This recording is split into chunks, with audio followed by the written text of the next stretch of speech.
پہلا جو عین ہے وہی پہلا امام ہے، پھر اس کے بعد لام کا جو اہتمام ہے، کلمہ وہ لا الہ کا ہے، لا کلام ہے، اور میم وہ کہ جس پہ امامت تمام ہے، دونوں جہاں کی آخری سرحد تلک ہے علم، پھیلا ہوا علی سے محمد تلک ہے علم، انا مدینۃ العلم وعلی بابها، علم کا شہر ہوں میں،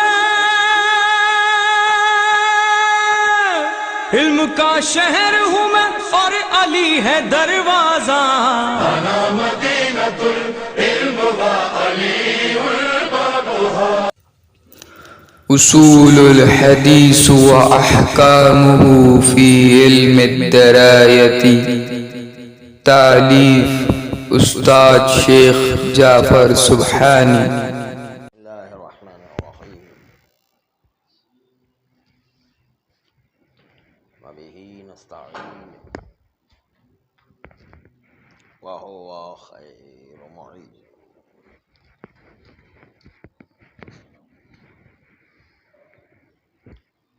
بات چل رہی تھی اس پر کہ علماء نے وجادت کا معنی کیا کیا ہے. کتابوں میں پایا جانا، جس کے ذریعے سے اس کی لکھی ہوئی کتاب اس سے روایتوں کو نقل کیا جائے، اور یہی طریقہ آج اور ہمیشہ زیادہ رائج رہا ہے. اس کی نسبت سے کہ انسان ایک ایک حدیث کے پیچھے جائے، مشقتیں برداشت کرے اور حدیث کو ڈھونڈ کر کے لے کر آئے.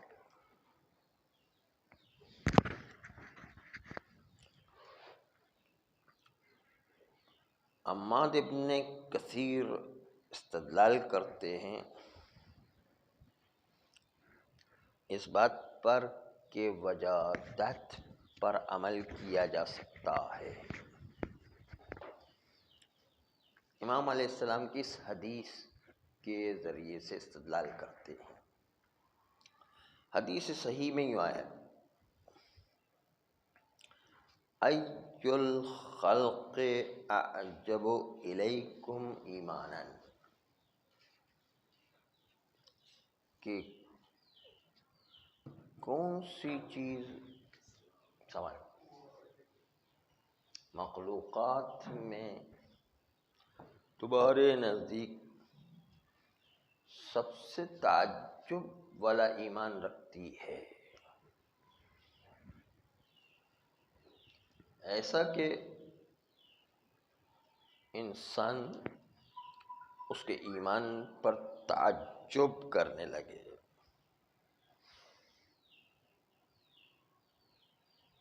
تو راوی نے کہا کہ وہ ملائکہ ہیں، تو ان کے ایمان پر تعجب ہے. امام علیہ السلام نے کہا کہ وہ تو کس طرح ایمان نہیں رکھیں گے، وہ تو پروردگار عالم کی بارگاہ میں ہمیشہ رہا کرتے ہیں، اس لیے ان کا ایمان کوئی تعجب والا نہیں. تو لوگوں نے کہا کہ پھر انبیاء ہوں گے، ان کا ایمان تعجب والا ہوگا. کہ نہیں، وہ بھی کس طرح ایمان نہ رکھیں جب کہ وحی الہی انہی کے اوپر نازل ہو رہی ہے، اس لیے ان کے ایمان پر بھی تعجب نہیں. لوگوں نے کہا پھر ہم لوگ ہیں، ہم جو معصوم کے زمانے میں ہیں وہ لوگ. کہا نہیں، یہ لوگ بھی کیسے ایمان نہ رکھیں جب کہ ہم ان کے درمیان ظاہر ترین ہستیاں ہیں، پھر وہ کیسے ایمان نہ رکھیں. سمجھ. تو لوگوں نے کہا یا رسول اللہ پھر وہ کون ہیں؟ فمن یا رسول اللہ، یہ کون لوگ ہیں کہ جس کے ایمان پر تعجب ہو رہا ہے؟ تو پیغمبر نے ارشاد فرمایا صلی اللہ علیہ وسلم، قوم یأتون بعدکم، یہ قوم جو تمہارے بعد آئے گی، یجدون صفحا یؤمنون بہا، کہ وہ خالی سفید کاغذ پر لکھا ہوا صفحہ دیکھے گی اور اسی کے ذریعے سے، سفید و سیاہی کے ذریعے سے ہی ایمان لے کر آئے گی، نہ ان کے درمیان نبی ہے، نہ ائمہ ہے، نہ خدا کی بارگاہ میں ہے، خالی سفیدی پر سیاہی دیکھ کر ایمان لے کر آئیں گے۔ ان کا ایمان ہے تعجب والا، جیسے آج کل ہم ہیں۔ اس حدیث سے عماد ابن کثیر نے استدلال کیا اس بات کے اوپر کہ اس حدیث میں تعریف کی گئی ان لوگوں پر کہ جو کتب جو گزشتہ تھی بمجرد اس کتب میں روایت کو دیکھ کر عمل کر رہے ہوں گے، اس کا ایمان تعجب والا، اس کی مدح کی گئی اس حدیث کے اندر۔ ان کا ایمان کتنا عجیب ہے کہ خالی سفیدی پر سیاہی دیکھ کر کو وہ ایمان لے کر آ رہے ہیں۔ تو پس پتہ چلا کتابوں کے درمیان جو حدیثیں ملیں گی اس کے اوپر عمل کیا جا سکتا ہے، اس روایت سے پتہ چلا، بلکہ بڑا اچھا اور تعجب والا ایمان ہوگا۔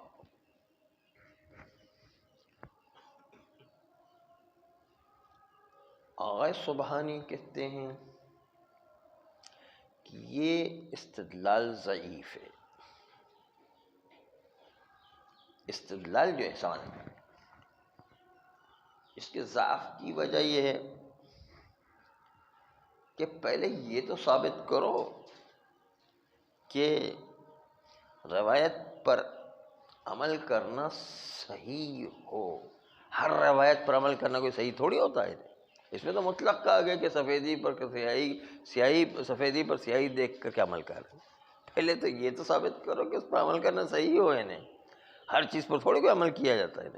ہاں تو مطلق کہا گیا، تو آپ اس سے کیسے استدلال کریں گے؟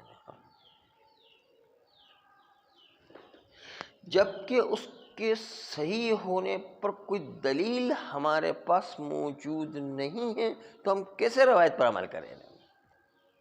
دلیل ہونا چاہیے، جس کے صحیح ہونے پر کوئی دلیل ہونا چاہیے، تب جا کے اس پر عمل کر سکتے ہیں، تب جو ہے اس حدیث کا مصداق بن سکتا ہے۔ مثلا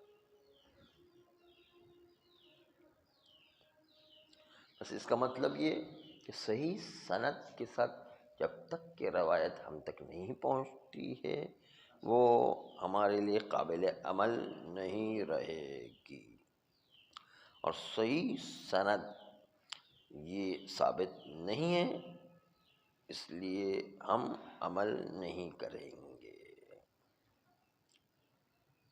دوسری بات یہ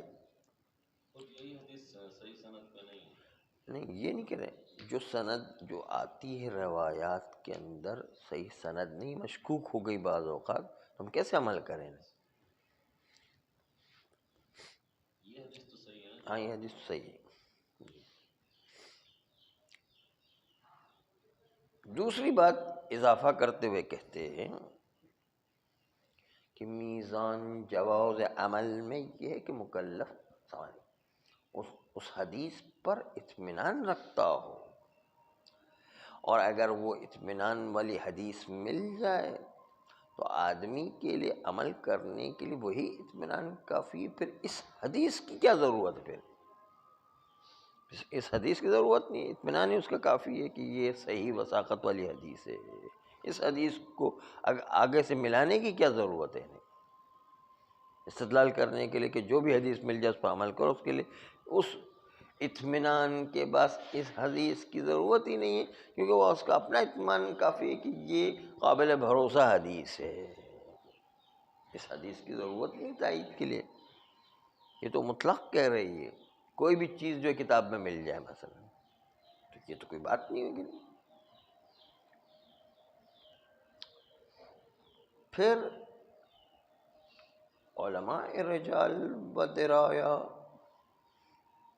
انہوں نے کہا ہے کہ حدیث کو نقل کرنے کے لیے چند آداب و شرائط ہیں، اور اس میں اپنے کلام کو بڑا طولانی کر دیا۔ جس طرح ذکر کیا انہی علماء نے کہ حدیث کی کتابت کے بھی کچھ آداب ہیں، لکھنے کے لیے، کتاب میں لکھنے کے لیے یا کسی خط و کتابت میں لکھنے کے لیے آداب ہیں حدیث کو لکھنے کے۔ لیکن اب ہم دیکھتے ہیں کہ محدث تو کتابت کرنے، حدیث کی کتابت کرنے سے بے نیاز ہو گیا، اس لیے کہ اس زمانے کے اندر چھاپ خانے اتنے سارے جدید ترین آ گئے ہیں کہ اس میں لکھنے کی ضرورت ہی نہیں ہے، تو کتابت کے آداب کہاں چلے گئے؟ پھر کتابت کے آداب جو تھے وہ تو غائب ہو گئے نہیں، بس یہ آداب بھی اس کی کوئی اہمیت نہیں ہے نہیں، کیونکہ جب یہ آداب لکھے جا رہے تھے اس وقت کتابت تھی، اب تو کوئی کتابت نہیں ہو، تو جو ہے پرنٹنگ پریس والوں کو دے دیتے ہیں، وہ خود ہی جو کرتے رہتے ہیں۔ بس اس لیے جو یہ کہا گیا ہے کہ خالی حدیث مل جائے تو اس پر عمل کرو، یہ مطلق بات نہیں ہے، بلکہ اس حدیث کی صحت کو پہلے دیکھنا پڑے گا، حدیث کے اوپر وثوق کو دیکھنا پڑے گا، حدیث کے وثوق کے بعد تو پھر اس حدیث کی جو آپ تائید کے طور پر لے کر اس تائید کی ضرورت ہی نہیں ہے اصلا، بلکہ یہ تائید کرنے کے قابل بھی نہیں ہے اصلا۔ اور پھر اسی قسم کے حدیث کے اندر جو کہا گیا کہ کتابت کے آداب یہ ہونا چاہیے، شرائط یہ ہونا چاہیے، اور جو ہے نقل حدیث کے لیے شرائط ہونا چاہیے، تو کتابت و یہ نقل کرنے والا سلسلہ اب ختم ہو گیا ہے، اب تو خود طباعت کے ذریعے ساری چیزیں آ رہی ہے، ہمارا تو کتابت کا سلسلہ ہی ختم ہو گیا ہے۔ اس کا مطلب یہ اپنی جگہ پر کوئی اہمیت نہیں رکھتی ہے۔ بس خلاصہ یہ کہ عماد ابن کثیر نے وجادت پر عمل کرنے کے لیے جو حدیث شریف سے استدلال کیا، اگرچہ کہ وہ حدیث شریف اچھی ہے، صحیح ہے، لیکن وہ ہمارے کام کی نہیں، کیونکہ ہمارے مطلب پر دلالت نہیں کر رہی ہے، صحیح اس سند ہونے کے باوجود ہمارے مطلب کو ثابت نہیں کر رہی ہے۔ صلی اللہ علیہ وآلہ